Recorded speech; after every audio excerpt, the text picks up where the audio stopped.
India's prison system is facing a serious public health crisis. A recent outbreak of the herpes simplex virus in Jalpaiguri prison, which infected 92 inmates and led to multiple deaths, highlights deeper structural issues. These include overcrowding, poor hygiene, and weak healthcare systems. Instead of functioning as reformative institutions, prisons are increasingly becoming hotspots for disease and suffering. The crisis can be understood through multiple dimensions. First, overcrowding is severe, with prisons operating far beyond capacity, sometimes reaching 400% occupancy. This leads to poor sanitation and makes it impossible to isolate infected individuals. Second, prisons have a high disease burden. Tuberculosis is 5 times more prevalent than in the general population, while HIV and skin diseases are also widespread. Such congested conditions make prisons ideal environments for rapid disease transmission. Another critical issue is the weak healthcare infrastructure in prisons. There is a 43% shortage of medical officers, and the inmate to doctor ratio is far above recommended levels. Mental health support is almost absent, with only around 25 psychologists for nearly 5.7 lakh inmates. Additionally, systemic legal issues such as a large under-trial population and delays in judicial processes further worsen overcrowding and strain the system. This issue also has serious constitutional and public health implications. Article 21 guarantees the right to life, which includes the right to health and dignity. The Supreme Court has repeatedly affirmed that prisoners do not lose their fundamental rights. International standards, like the UN Nelson Mandela Rules, also emphasize humane conditions. Importantly, prison health is not isolated. Diseases originating in prisons can spread to society through staff, visitors, and released inmates, making it a national public health concern. Addressing this crisis requires a multi-sectoral approach. Health reforms must include mandatory screening and filling medical vacancies. Judicial reforms should focus on fast-tracking cases and promoting bail for minor offenses. Administrative reforms must expand infrastructure and improve monitoring. Most importantly, there is a need to shift from a punitive to a rehabilitative model of prisons. In conclusion, prison reform is not just a legal issue, it is both a human rights obligation and a public health priority. The Sharavati Pumped Storage Hydroelectric Project in Karnataka has recently been halted by the High Court due to environmental concerns. Located in the ecologically sensitive Western Ghats, the project has sparked a major debate. It highlights the growing conflict between India's energy transition goals and the need to preserve fragile ecosystems. The key policy issue emerging from this case is what is often called the green versus green conflict. While hydropower is considered a clean and renewable source of energy, its environmental impact depends heavily on location. When such projects are placed in biodiversity-rich regions, they can cause significant ecological damage, creating a conflict between climate goals and conservation priorities. Supporters of the project argue that it plays an important role in ensuring energy security. It helps manage peak electricity demand and reduces dependence on fossil fuels. The project also contributes to India's target of achieving 50% non-fossil fuel capacity by 2030. As a pumped storage system, it can store excess renewable energy from solar and wind sources, thereby improving grid stability and efficiency. On the other hand, critics highlight serious environmental risks. The project is located in the Western Ghats, a biodiversity hotspot, and threatens the habitat of endangered species like the lion-tailed macaque.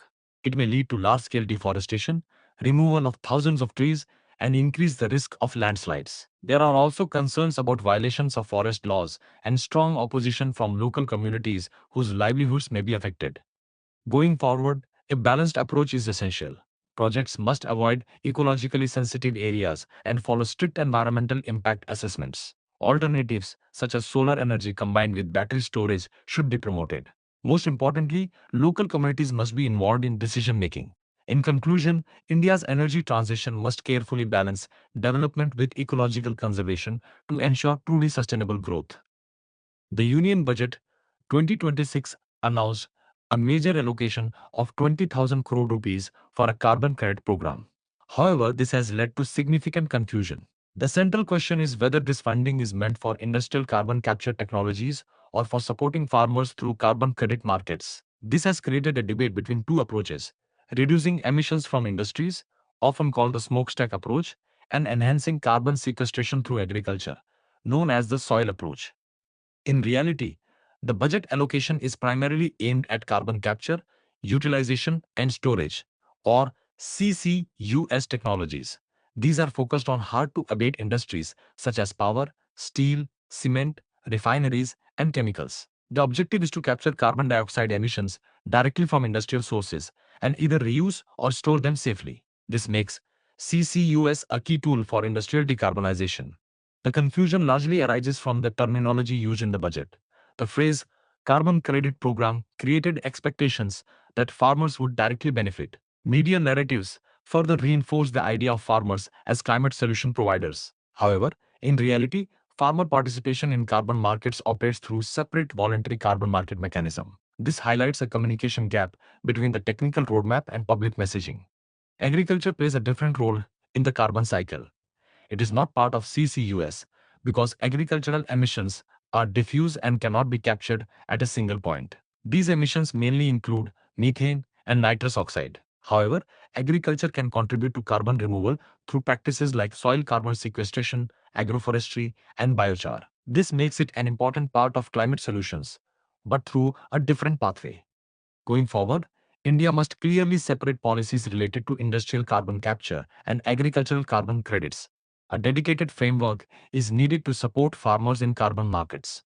Policymaking must involve all stakeholders, including farmers, industry, and experts. Ultimately, India's climate strategy should adopt a dual approach, reducing emissions from industries while enhancing carbon sequestration through agriculture and land use. Ayushman Bharat, also known as PMJY, is India's flagship health insurance scheme aimed at providing affordable healthcare. So far, more than 43.5 crore health cards have been issued, including over 1 crore for senior citizens aged 70 and above. This marks a significant step towards achieving universal health coverage in India.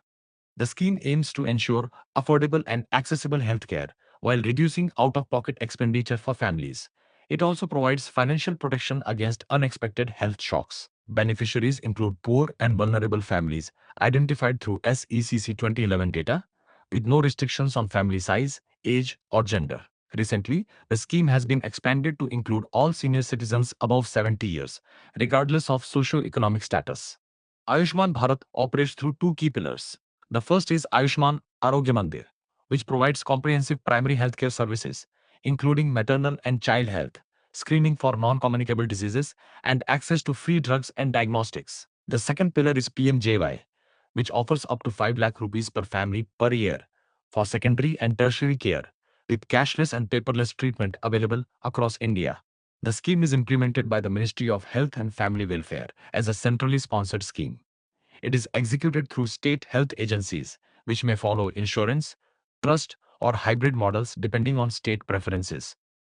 A wide network of public and private empaneled hospitals ensures that beneficiaries can access treatment across the country. In conclusion, Ayushman Bharat is the world's largest public health insurance scheme and a major step toward universal health care in India. It significantly reduces the financial burden on vulnerable populations. However, challenges remain in ensuring quality healthcare and effective implementation. Addressing these will be key to the scheme's long-term success. GLP-1 is a gut hormone widely used in modern diabetes and weight loss treatments. The Great Migration is the largest wildlife movement on Earth across East Africa. Kharg Island is critical to Iran's oil export economy and global energy routes. CARA oversees adoption processes in India, ensuring child welfare and legality. BRICS is emerging as a major platform for global economic cooperation. Fujairah strengthens UAE's energy security by bypassing choke points. LGBTQIA+ represents diversity and inclusivity in identity and orientation. A highly endangered primate endemic to the Western Ghats. DCGI is India's apex authority for drug regulation and approval. Section 69A empowers the government to block digital content under specific national interest grounds. While Section 69A is constitutionally valid, expanding its scope raises concerns about free speech. PIR aims to create a unified digital ecosystem for insurance data. IRDAI strengthens insurance governance through data integration and regulation. The Supreme Court expanded maternity benefits for adoptive mothers by removing age restrictions. The judgment reinforces equality and dignity while aligning with social security laws. The Durand Line remains the central dispute shaping Afghanistan-Pakistan relations. Ethnic divisions and security concerns continue to fuel instability between the two nations.